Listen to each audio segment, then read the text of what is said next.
तो हेलो दोस्तों, स्वागत है आप सभी लोगों का फिर से आपके अपने चैनल राइजिंग स्टार क्लासेस पर। तो दोस्तों, आज के इस वीडियो में मैं आप लोगों को पर्यावरण प्रदूषण पे निबंध बताने वाला हूं, क्योंकि निबंध जो है हिंदी के पेपर में 9 नंबर का पूछा जाता है और पर्यावरण प्रदूषण पे हर साल निबंध पूछा ही जाता है। ठीक है, तो पर्यावरण प्रदूषण कारण और निवारण, इस पे अगर निबंध आता है तो आपको कैसे लिखना है कि आपको 9 नंबर जो है वो आसानी से मिल जाए। ठीक है, तो वो तरीका मैं बताने वाला हूं। जैसे मैंने यहाँ पर लिखा हुआ है, अगर आप ऐसे पेपर में लिख देंगे तो आपको 9 नंबर पक्के मिलने वाले हैं। ठीक है, 1 नंबर भी आपका नहीं कटेगा।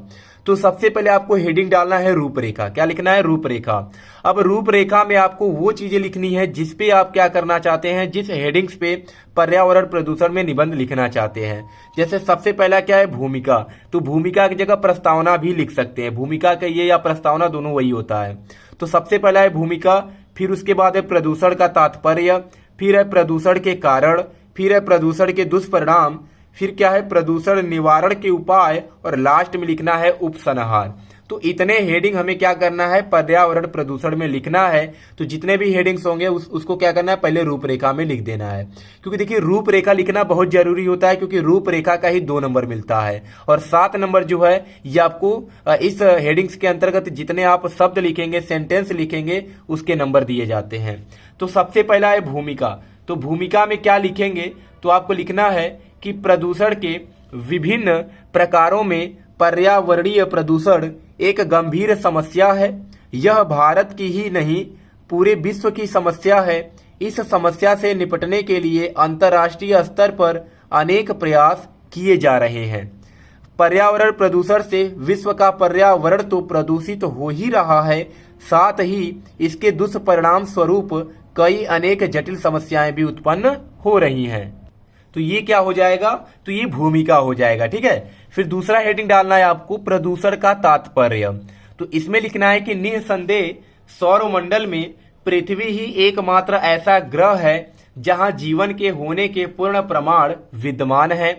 पृथ्वी के वातावरण में, ठीक है, पृथ्वी के वातावरण में 78% नाइट्रोजन, 21% ऑक्सीजन तथा 3% कार्बन डाइऑक्साइड शामिल है। इन गैसों का पृथ्वी पर समुचित मात्रा में होना जीवन के लिए अनिवार्य है। ठीक है, तो ये हो जाएगा प्रदूषण का तात्पर्य।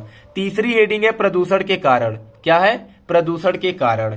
इसमें लिखना है कि उद्योगों से निकलने वाले रासायनिक अपशिष्ट पदार्थ जल एवं मृदा प्रदूषण का तो कारण बनते ही हैं, साथ ही इनके कारण वातावरण में विषैली गैसों के फैलने से वायु भी प्रदूषित होता है। ठीक है, फिर आगे लिखना है कि मनुष्य ने अपने लाभ के लिए जंगलों की तेजी से कटाई की है।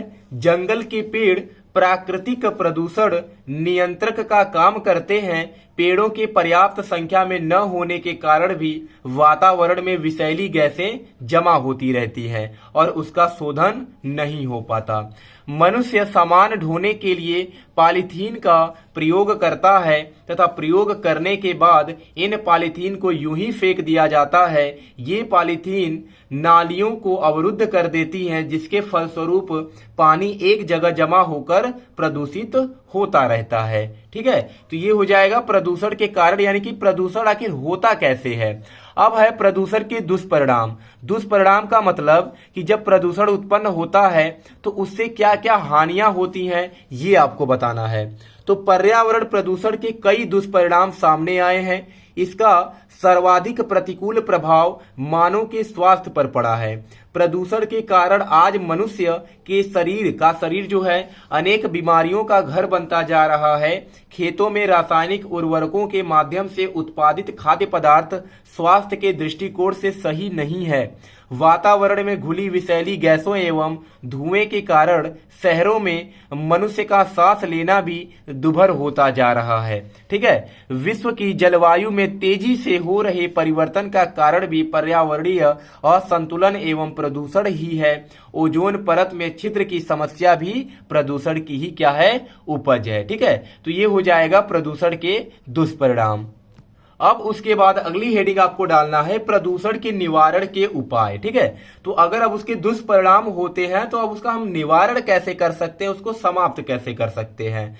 तो पर्यावरण प्रदूषण को दूर करने के लिए हमें कुछ आवश्यक उपाय करने होंगे। मनुष्य स्वाभाविक रूप से प्रकृति पर निर्भर है।